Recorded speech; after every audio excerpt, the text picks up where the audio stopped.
Ciao ragazzi e benvenuti in questo nuovo video, io sono Michele e finalmente siamo arrivati al mese X, luglio 2020, in cui tutti noi amanti del mondo dei droni siamo ben consci di cosa succederà. O per meglio dire, lo sappiamo, ma non sappiamo come succederà. Ok, allora, ne abbiamo parlato tantissimo, sia qui sul canale YouTube, sia sul gruppo Facebook, sia in privato, da tantissime parti.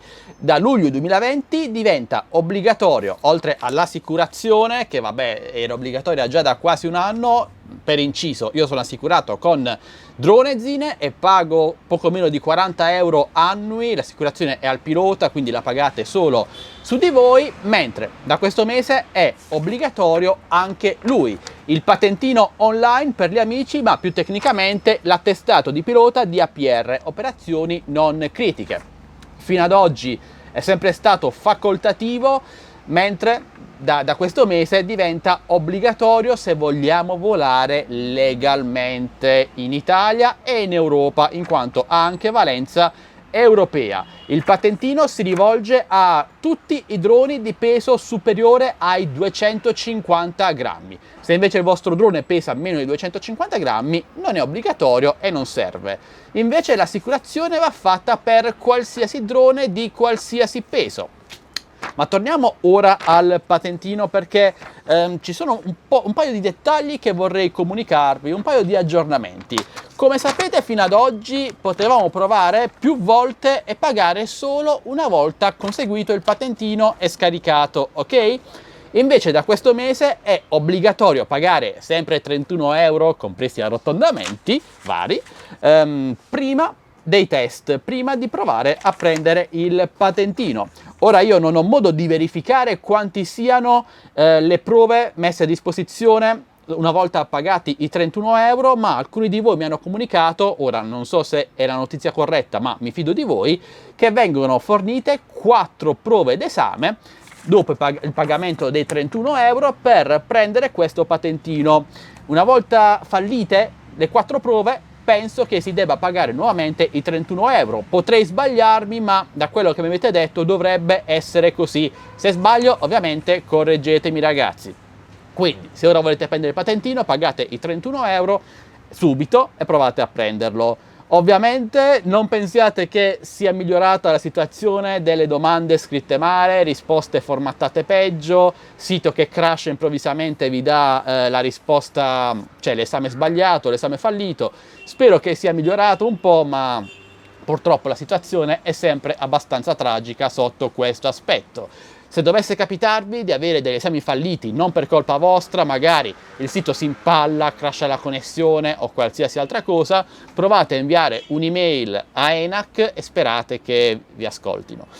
Ok ragazzi, quindi questo è il patentino. Un'altra nota divertente è che nella settimana di transizione dal patentino non obbligatorio a patentino obbligatorio è stato reso impossibile la possibilità di conseguire il patentino gratuitamente senza pagare subito i 31 euro, quindi si sono mangiati questi 5-7 giorni utili per prenderlo senza dover sborsare subito i 31 euro, ma vabbè, avranno ragione loro, sicuramente avranno i loro motivi. Bene, a parte l'assicurazione e il patentino, cos'altro vi serve per volare legalmente? Vi serve anche il QR code, che non è questo, ma è tipo questo, e va applicato su ogni vostro drone e annesso radiocomando. Il QR code va applicato a vista e può essere comprato tramite dei punti, dei Bitcoin, vabbè non sto nemmeno a commentarli troppo, dal sito DFly.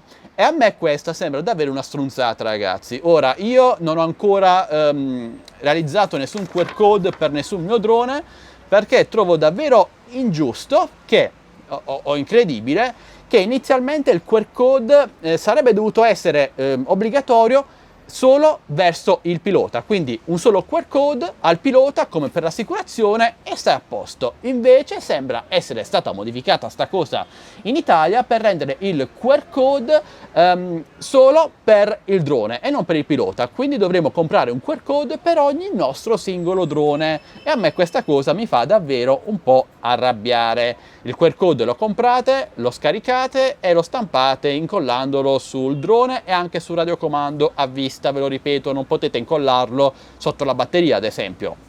Bene, ok, il problema è che se ci fosse stato il QR code applicabile solo al pilota, non ci sarebbero stati dei problemi che invece ci sono al momento, in quanto una volta che richiedete il QR code c'è una lista di droni tra cui potete scegliere e tantissimi droni non sono presenti e non parlo solo di droni cinesi ma anche droni prodotti qui in Europa.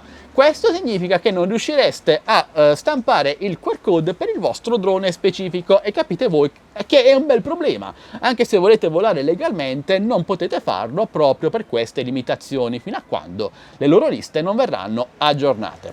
Quindi ragazzi, da questo mese è obbligatoria assicurazione, patentino e anche il QR code per volare con un drone che sicuramente potrebbe essere un'arma un'arma militare in grado di ammazzare tante persone, quindi è necessario tutta sta roba. Poi ci sarebbe anche il transponder, che sarebbe una sorta di modulo che serve a comunicare dove si trova il drone in tempo reale.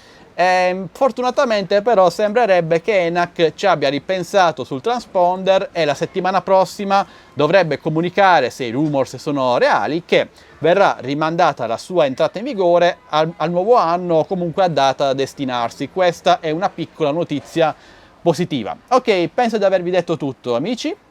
Ora, voi mi chiedete spesso in privato: Michele, ma ha perso il fuoco la telecamera? Vabbè. Mi chiedete spesso in privato se è davvero necessario fare tutto questo malloppo di roba per volare in un campo di patate con il nostro drone.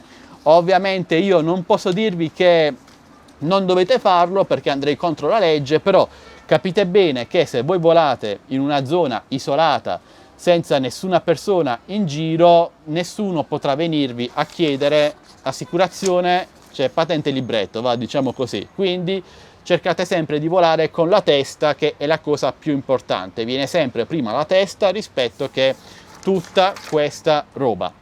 Bene, io cosa ne penso? Penso che sia giusto per un lato sì, perché magari la gente ora è più consapevole che un drone magari deve essere utilizzato nel modo corretto, anche se c'è da dire pure che questo patentino tantissime persone lo comprano. Non è una novità, purtroppo c'è tanta gente che sul mio gruppo Facebook ha provato a vendere le sue prestazioni per far ottenere il patentino a altre persone senza fare l'esame. E ci sono in giro anche dei questionari che praticamente hanno le domande uguali a quelle del patentino, quindi anche la parte, o comunque quasi uguali, con le lettere invertite, anche quindi l'aspetto di gente più consapevole va a farsi benedire in questo modo, perché senza una prova pratica secondo me è tutta fuffa.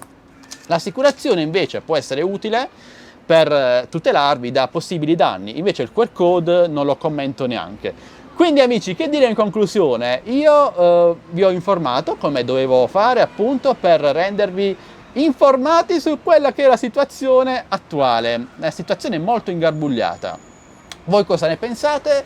Avete conseguito il patentino? Avete conseguito l'assicurazione? Avete comprato i QR code per ogni singolo vostro drone? Parliamone qui sotto nei commenti. Non preoccupatevi, parlate liberamente, non c'è nessun pericolo di denuncia, spero. Voglio sapere cosa ne pensate, voglio discuterne insieme a voi e quindi amici ci vediamo qui sotto nei commenti. Per supportarci un bel like e una condivisione, condividete il video anche per far sapere queste notizie a tutti i vostri amici e direi che questo è davvero tutto. Buon volo a tutti. Sembra quasi una presa in giro, però lo dico davvero. Buon volo a tutti ragazzi, io vi aggiornerò sul transponder che dovrebbe essere rimandato a giorni, quindi ci vediamo in un prossimo video amici. Sono ancora molto sconvolto e alla prossima. Ciao ragazzi!